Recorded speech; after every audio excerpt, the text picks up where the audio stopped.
বছর বয়সে আগে কি করছেন? আগে পর্দা করাইছেন? না, করাই নাই। তো এখন তো আর হবে না। এখন তাকে আস্তে আস্তে বুঝান যে মা শালীন পোশাক পরো, একটু শালীন, যেমন আছে তেমনই থাকো, শালীন পোশাক। শালীনে অভ্যস্ত হলে বুঝান মারে একটু মাথায় কাপড় দাও, একটু হিজাব করো। ওইটাতে অভ্যস্ত হয়ে গেলে এরপরে তাকে নেকাবের দিকে আপনি আহ্বান করেন। ওইটাতে অভ্যস্ত হয়ে গেলে হাত মোজা, পা মোজা যদি করতে চায়, এইভাবে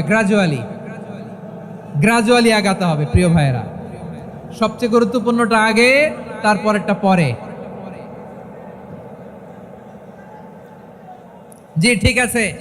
সিলেট আজকে কি করছো এটা মনে থাকবে। আল্লাহুম্মা আমিন।